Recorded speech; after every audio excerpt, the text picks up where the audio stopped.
Punta lang tayo sa WP's office.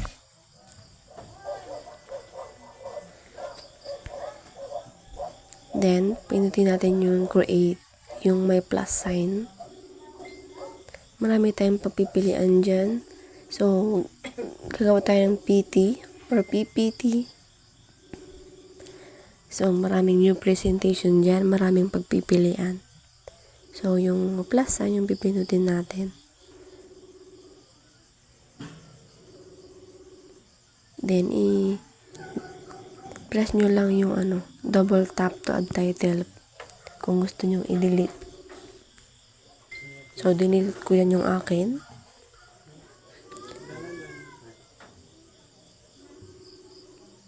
Then, namili lang kayo ng layout. So, yung maglagay lang kayo ng title nyo.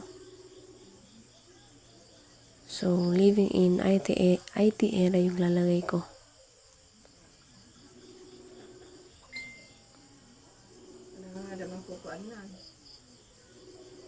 Do, mabili lang niya kayo ng text box or fill color niya. Maraming pagpipilian dyan.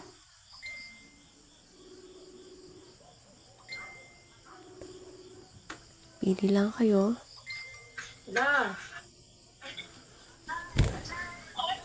Then,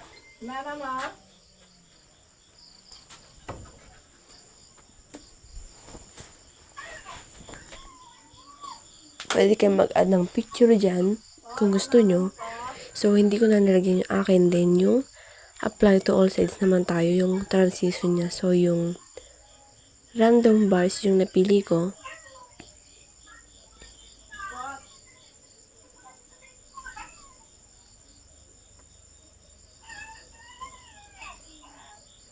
Kung gusto mo design, marami dyan. Tulad nung napindot ko kaninang random bars. So, slide size naman niya is yung 4.3 o yung 16.9. Then,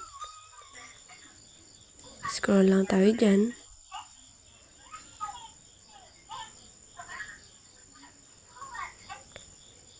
Tapos, yung size naman niya is yung 32. Kung gusto niyo naman yung maliliit or malalaki, bahala na kayo.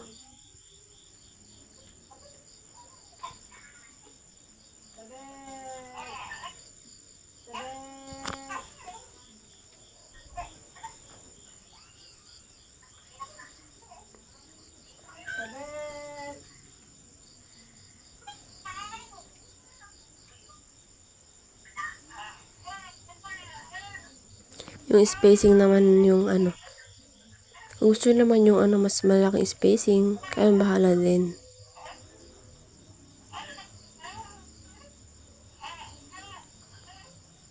Text color ulit.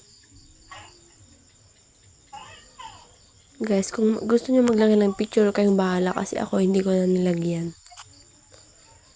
So, yun. Save natin. Then, yung title niya. Then, save.